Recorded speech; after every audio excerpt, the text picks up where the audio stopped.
ብዙ ቅራኔ ያላቸው ሰዎች ትምህርት ለመስጠት ሳይሆን ምን ያህል ፍሬያማ ይሄ በባዕድ አምልኮ ውስጥ የተዘፈቁ ሁለት አይነት ሰይጣን አምልኮ አለ። አንደኛ ቡና እያፈሉ እየካደሙ ጨሌ አቴቴ ምናምን እያደረጉ ጣዖት አቆመው የሚሰግዱ ምን የሚሉ አሉ።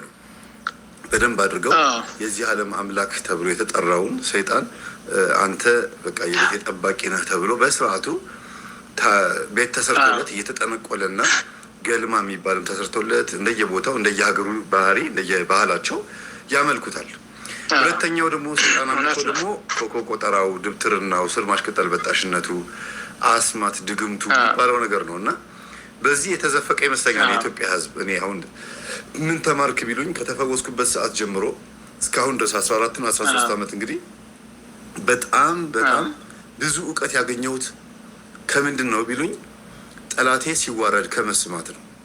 ምክንያቱም መጽሐፍ ቅዱስ ውስጥ ያለው የህይወትን ቃል እንዳንሰማ ጆሮአችንን ደፍኖት የነበረው በህይወት እንዳንኖር ለዘላለምም እንዳንወርሳት ገነት መንግስተ ሰማያትን የእግዚአብሔር ልጆችም እንዳንሆን ባሪያ እንድንሆን ሲታገል ዘወትር የምናየው አጋንንት ነው። ጊዜ የሰው ልጅ ከፍታው መልቀቅ አይፈልግም። በስልጣንም ይሁን በምድር ላይ ባለው ትጋቱ ከፍታው መልቀቅ አይፈልግም። ግን ውርደትን እያከናነበን ያለው ዲያብሎስ ነው ብዬ አስባለሁ። እና ይሄንን ነው እንግዲህ ለማሳፈር ይሁን የከፈትኩት ወይም ደግሞ ይሄንን ትምህርት የምናስተምረው በእርሱ አስተምህሮ ዛር መንፈስ የሰዎችን አብሮ የሚዋረስ መንፈስ እንግዲህ እርሶ በሚናገሩት ወይም ደግሞ እርሶ በሚያውቁት እስከዚያ ድረስ በሚከታተሉትም መጽሐፍ ቅዱስን ቤተክርስቲያንን በሚያውቋት መንፈስ አብሮ ሊወለድ ይችላል አይችልም ብዬ በቀጥታ ለምጠይቀውት ግን ሰዎች ከልጅነት ጀምሮ በሰይጣን ተለክፎ ሊያድጉ ይችላሉ። እንዴ በጣም በትክክል አዎ። ዛር እንደውም አብሮ ሊወለድ እንዴ። በዚህ ዙሪያም እኔ ላወራ የምፈልገው ነገር አለ። ኦፍ ኮርስ እመጣበታለሁ። አሁን ያልከውን ነገር ይህ ትምህርት ምንድነው ውጤቱ? ወይንም ደግሞ እውነት የእናንተ ትምህርት ሰውን እየለወጠ ነው እየቀየረ ነው እንዴት ነው የሚለውን ነገር ምንም ጥያቄ የለኝም። ብዙ ሰዎች እኔም ለምሳሌ እኔ ምስክር ነኝ። በዚህ ትምህርት እኮ ከተጠቀሙ ሰዎች አንዱ እኔ ነኝ። በጣም ብዙ ነገር አውቄበታለሁ፣ ብዙ ነገር ተምሬበታለሁ፣ እንዲሁም ደግሞ ብዙ ነገር አትርፌበታለሁ። እና አሁን ያልከኝን ጥያቄ ዛር አብሮ ይወለዳል አይወለድም፣ ይሄ ምንም ጥያቄ የለውም፣ የምናውቀው ነው። እንደውም አንዳንድ ምስክሮችም አሉኝ በዚህ መሀል። በነገራችን ላይ እግዚአብሔር ቢፈቅድ ምናልባት ለአንተ ገጠመኝም ሊሆን የሚችሉ አንዳንድ ታሪኮችንም ላነሳ እችላለሁ፣ ወደኋላ ማለት ነው። በጣም ደስ ይለኛል። እና ላነሳ እችላለሁ። በጣም አስፈላጊ ነገሮች አሉ። ምክንያቱም እኔ በዚህ ሁኔታ ውስጥ እማውቀው በቅርበት እማውቃቸው የተረዳኋቸው እማያቸው የምመለከታቸው ልጅነቴን ኦልሞስት ያው ከህፃንነቴ ጀምሮ በቤተ ክርስቲያን ውስጥ ነው ያሳለፍኩት።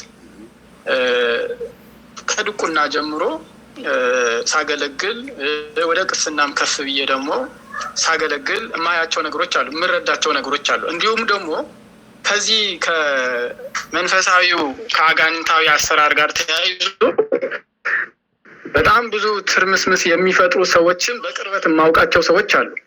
እና እኔ አሁን ምን ብዬ ነው አሁን ማቅረብ እኔ አሁን የሚመቸኝ ማለት ነው። አሁን አንተ ለጠየቀኝ ጥያቄ ከመምጣት በፊት እንደው ትምህርቱን ስለሚቃወሙ ሰዎች ለማብራራት ፈልጌ ሳይሆን አሁን ወደ አልከው ርዕሰ ጉዳይ ከመምጣት በፊት ግን ለምንድን ነው ይሄ ትምህርት ተቃውሞ ያስነሳው የሚለውን ነገር ትንሽ የዳሰሳ ነገር ብናገር ደስ ይለኛል መምህር። በጣም አስፈላጊ ስለሆነ ነው። ምክንያቱም ምናልባት ይህን ትምህርት የሚሰሙ ይህን ትምህርት የሚቃወሙ በተለይ መምህር ግርማ፣ ሌሎችም አባቶች አንተን በምትሰጠው ትምህርት ህዝቡን በምታነቃው ስለ መናፍስት፣ ስለተለያዩ የዛር መናፍስት በህብረተሰቡ መካከል እንዴት እንደሚመለኩ፣ እንዴት ህዝቡን አስሮ እያሰቃየ እንደሆነ ህዝቡ ያለበትን ሁኔታ የሚያውቁም የማያውቁም ሰዎች፣ የተረዱም ያልተረዱም ሰዎች ዛሬ ላይ ያው ብዙ ተቃውሞ እናያለን። እና ወደ ዋናው ጉዳያችን ይሄ አሁን ያልከውን ነገር አለ የለም የሚለውን ነገር ከማብራቴ በፊት ሰዎቹ ለምንድን ነው የሚቃወሙት?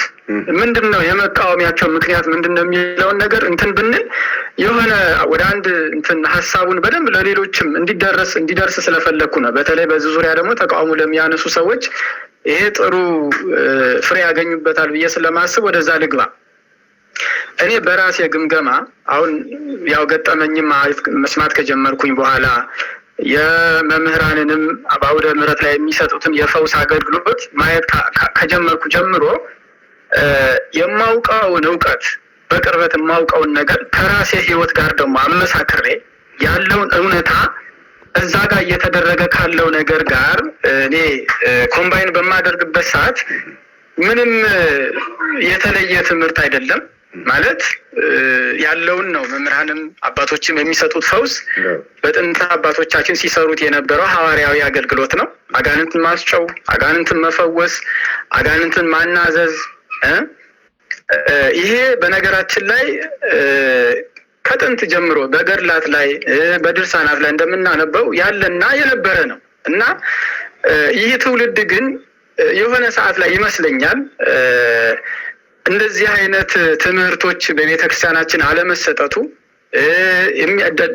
ደፋርም ሆነው ይህን ትምህርት ደግሞ ለሕዝቡ የሚያስተምሩ አባቶች አለመኖሩ ሕዝቡ ደንዝዞ ሕዝቡ ከዚህ ነገር ከእውቀት ነፃ ሆኖ እንዲሁ ዝም ብሎ የተለምዶ አምልኮ ቤተክርስቲያን መምጣትና መሄድ አይነት ትራዲሽናል የሆነ የአምልኮ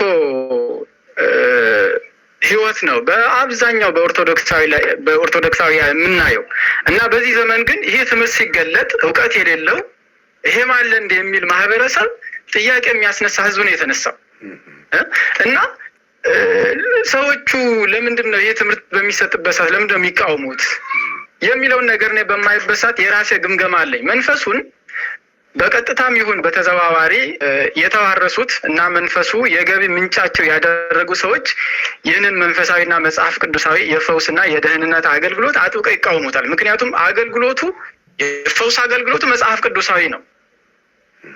በድርሳናትም በገድላትም የቀደሙ ቅዱሳን አባቶቻችን የሚያደርጉት ነው። ደግሞም በትክክል በህዝቡ መካከል ያለ ነው።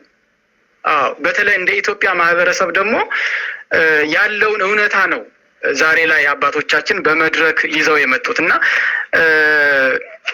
በነገራችን ላይ በዚህ ዙሪያ ወደፊት ምናልባት እድሉን ካገኘው በሰፊው መጣበታል። ጭነት ስለሆነ ይህንን ሴራ የሚቃወሙትን መጥላታቸው ምንም ጥያቄ የለውም። ምክንያቱም እናንተ ታስተምራላችሁ መናፍስቱ ህዝቡ ላይ እንዴት እንደሰለጠነ ህዝቡን እንዴት እያስጨነቀ እንደሆነ በየቤቱ ያለውን ኮተት በየቤቱ ያለውን አምልኮ የባዕድ አምልኮ ሁላችንም የምናውቀው ነው። በመላ ሀገሪቱ ማለት ነው። በአራቱም የኢትዮጵያ ክልል በምስራቅ፣ በምዕራብ፣ በሰሜን፣ በደቡብ አምልኮ ጣዖት ወይንም ደግሞ የዛር አምልኮ፣ የጨሌ አምልኮ፣ የቤተሰብ ጣጣ እየተባለ የማይመለክበት ቤት የለም። በእውነት ነው የምልህ። ይሄ በትክክል በኢትዮጵያ ማህበረሰብ ውስጥ ያለ እውነታ ነው። በተለይ ደግሞ እኛ ኦርቶዶክሳውያን እኔ በተለይ በዚህ ዘመን ለምንድን ነው ይህን ትምህርት ቻሌንጅ የሚያደርጉት? እያወቁ እውነታው በህዝቡ መካከል እያለ እውነታው በእያንዳንዱ ቤት እያለ እኔ ለምንድን ነው ሰው የሚቃወመው የሚለውን ነገር ጥያቄ ይፈጥርብኛል ብዙ ጊዜ እና በነገራችን ላይ ከዚህ ጋር ተያይዞ ተመሳሳይ የሆነ የመጽሐፍ ቅዱስ ታሪክ ማንሳት እንችላለን። መምህር በዚህ በሐዋርያት ሥራ ምዕራፍ 19 ከቁጥር 23 ጀምሮ አንድ ታሪክ አለ። የሐዋርያት ሥራ ምዕራፍ 19 ከቁጥር 23 ላይ አንድ ታሪክ እናገኛለን። ይኸውም የሐዋርያው የቅዱስ ጳውሎስ ወደ ኤፌሶን ለወንጌል እንደመጣ ብዙዎችን አስተምሮ ከአምልኮተ ጣዖት አሁን እናንተ እንደምትሰጡት አይነት የተለያዩ የባዕድ አምልኮ የቤተሰብ ከራማ እየተባለ ጨሌው ምኑ አውደ ነገስቱ ልክ ያ በዛ ዘመን የነበረው አሁንም እንዳለው ማለት ነው። አሁንም በዚህ ዘመን እንደምንመለከተው